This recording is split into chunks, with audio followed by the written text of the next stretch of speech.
नमस्कार, दैनिक लोक भारती समाचार पत्र के डिजिटल चैनल लोक भारती डिजिटल में आप सभी दर्शकों का हार्दिक स्वागत है। जैसे कि हम लोग विधानसभा चर्चा में अलग अलग विधानसभाओं में जाकर वहां के प्रत्याशियों का हाल लेते हैं, वहां की जनता का हाल लेते हैं। आज हम आ पहुंचे हैं कल्याणपुर विधानसभा में, जो कि एक बड़ी विधानसभा है, जहां पर हमारे पास समाजवादी पार्टी के सतीश निगम जी हैं, जो विधायक भी रह चुके हैं, यहाँ पूर्व विधायक भी हैं। जानेंगे कल्याणपुर विधानसभा में वो इस बार किस चुनावी मुद्दों के साथ में जनता के बीच में उतर रहे हैं, क्योंकि भारतीय जनता पार्टी की पहले यहाँ पे विधायक रह चुकी हैं और इस बार समाजवादी पार्टी के अखिलेश यादव जी ने उनके ऊपर फिर से दांव लगाया है। तो सबसे पहले आपका स्वागत है सर। शुक्रिया आपका जी। तो मैं ये चाहूँगा कि सबसे पहले हमारी जनता को बताएं कि मतलब आप किन मुद्दों को लेकर उतर रहे हैं जी। पहले परिचय भी दे दीजिए। नमस्कार, मैं सतीश निगम पूर्व विधायक कल्याणपुर बोल रहा हूँ। मेरा मुद्दा हमेशा विकास का था और आज भी विकास का रहेगा। मैंने ये महसूस किया है कि इन 5 सालों में जनता को ऐसा प्रतीत हुआ जैसे विधायक है ही नहीं क्षेत्र में। मैं जब विधायक था तो सुबह से शाम तक लोगों के दुख में सुख में उनकी ज़रूरत के लिए हमेशा उपलब्ध रहता था, न केवल दफ्तर में बल्कि सड़क पर भी, और ज़रूरत पड़ी तो उनके घर जाकर भी उनकी मदद करता था। और मेरे घर पर भी लोग मुझे सोते से जगा लेते थे। ऐसा आज से पहले किसी विधायक ने नहीं किया होगा। मेरा मुद्दा पहले भी विकास था।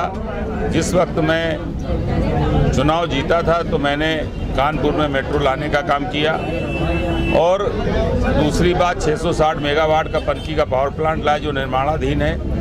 पनकी का पावर प्लांट लाने के पीछे न केवल देश को बिजली मिले उद्देश्य ये था, बल्कि दूसरा उद्देश्य ये भी था कि उसमें कम से कम 10,000 बच्चों को रोजगार मिलेगा।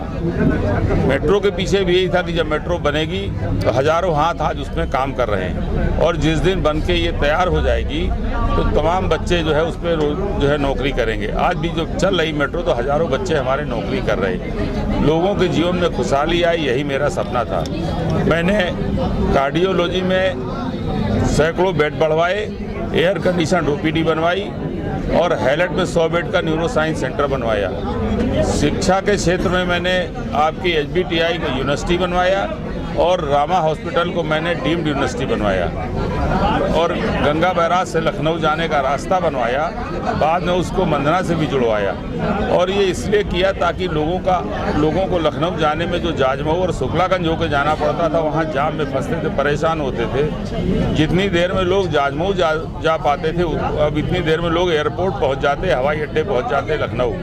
तो मैंने और इस कल्याणपुर की एक गली एक सड़क हमने बनवाने का काम किया है। और अब की मेरा सपना है जब जीतेंगे तो कानपुर में जहाँ भी, पूरे कल्याणपुर में जहाँ भी सीवर लाइन नहीं है, पीने की पानी की लाइन नहीं, वहाँ सीवर और पीने की पानी की लाइन की व्यवस्था पहले कराएंगे। और दूसरी बात, सबसे बड़ा मेरी व्यक्तिगत अपनी सोच है कि कानपुर जैसे बड़े शहर में एक यहाँ पर PGI हॉस्पिटल होना चाहिए।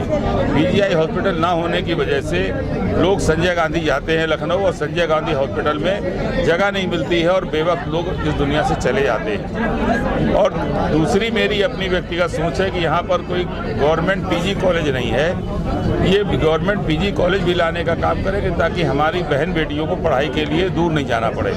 तो हमारा एजेंडा विकास है। हम पहले भी विकास के मुद्दे पे चुनाव लड़े थे, आज भी विकास के मुद्दे पे लड़ेंगे। और मेरा मानना है कि देश की तरक्की विकास से है, देश की खुशहाली विकास से है, क्योंकि खुशहाली तभी होगी जब रोजगार होगा, रोजगार तभी होगा जब काम होगा।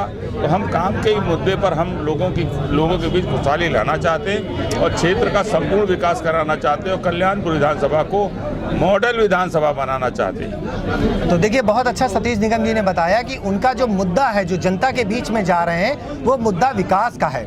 और उन्होंने अपने एजेंडे में, जैसे कि उन्होंने अपना मैनिफेस्टो बना रखा है कि मुझे क्या क्या कार्य करने हैं, अगर जनता उनको चुन के लाती है तो उनके प्रायोरिटी वाले कार्य क्या होंगे, वो उन्होंने बताया। अच्छा, जैसा बात करें हम लोग कि एक मेट्रो बहुत बड़ा मुद्दा रहा है, बीजेपी कहती है ये हमारी योजना है और सपा कहती है, तो इसको कैसे बताएंगे आप जनता को? अच्छा, एक बात बताइए गंगा भगीरथ लाए थे, ये हम सब पढ़ते हैं। बाद में किसने साफ कराया उसकी कोई चर्चा नहीं होती। मेट्रो का शिलान्यास सतीश निगम ने कराया था और राष्ट्रीय अध्यक्ष हमारे श्री अखिलेश यादव जी ने दिया था, और ये बृजन स्वरूप पार्क में इसके शिलान्यास का कार्यक्रम हुआ था, जिसमें तत्कालीन कानपुर के सांसद मुरली मनोहर जोशी साहब और साथ ही साथ श्री वेंकैया नायडू साहब, जो उस वक्त रोड एंड ट्रांसपोर्ट मिनिस्टर थे, वो भी उस कार्यक्रम में मौजूद थे। अगर लोग इस बात को खारिज कर रहे हैं, जो भारतीय जनता पार्टी दावा कर रही है कि ये काम हमने किया, ठीक है, हम इस बात को मानते हैं कि हमारी सरकार नहीं रही, चलाया बेशक हो, लेकिन लाने वाले सतीश निगम है और देने वाले अखिलेश यादव जी हैं, इसको कोई मना नहीं कर सकता। देखिए, बहुत अच्छा निगम साहब ने बताया कि उसके धरातल पर लाने वाला, उस प्रोजेक्ट को लाने वाले समाजवादी पार्टी थी, जिसने उसका श्रीगण। अगर सरकार आगे रहती तो ये शिलान्यास अखिलेश यादव जी द्वारा ही होता और मेट्रो चलाई जाती। अच्छा, अगला मुद्दा देखें, अभी जो योगी आदित्यनाथ हैं, कल उन्होंने मुद्दा उठाया कि समाजवादी जो है तमंचावादी सरकार है और हम तोप चलाएंगे, इस पे क्या बोलना चाहिए? किसानों पर गाड़ी किसने चढ़ाई, वहाँ पर असलहे किससे जब्त हुए, तो अब ये तो स्वयं जनता तय कर लेगी कि तमंचावादी कौन है। किसानों पर गाड़ी चलाई, जो है जिस तरह चढ़ा दी, 6 किसानों को मार डाला, इससे ज़्यादा तो कोई ऐसा कोई आज तक कभी अपराध किसी ने नहीं किया कि जीवित इंसान पर कोई गाड़ी चढ़ा दे, और वो भी जानबूझ करके। अननोइंगली तो सब कुछ होता है कि गैर जाने में अचानक कोई धोखे से हो जाए, एक्सीडेंट, वो अलग चीज़ है, लेकिन अगर मनसा से कि मार देना है, इस तरह गाड़ी चढ़ा दी जाए, फिर वहाँ से जब भागे वो लोग, तो फायर करके भागे, तो जब फायर करके भागे तो वो तमंचे किसके थे, भारतीय जनता पार्टी के थे या दूसरे लोगों के थे? इसका जवाब तो योगी आदित्यनाथ साहब को खुद ही देना चाहिए। बहुत अच्छा जवाब दिया इन्होंने। लखीमपुर घटना को उठा के यहाँ पे प्रस्तुत किया है कि तमंचावादी सरकार कौन सी है, समाजवादी है या भाजपा है। अच्छा, अगला प्रश्न ये रहेगा कि अभी जो 5 सालों में यहाँ पे क्या स्थिति रही विकास की?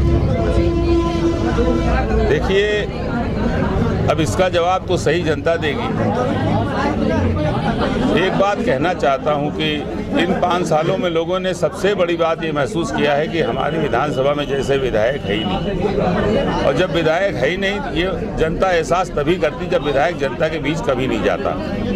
और ये तो छोड़िए, जो बेचारे उन्हीं की पार्टी के कार्यकर्ता हैं, वो भी बेचारे दुखी हैं कि उनकी तक के फोन नहीं उठे, उनकी तक नहीं सुनी गई। तो जब उनकी नहीं सुनी, वो भाई भी बेचारे बहुत निराश हैं, हताश हैं, तो अंदाज़ा आप लगा लीजिए कि जनता का क्या हाल होगा।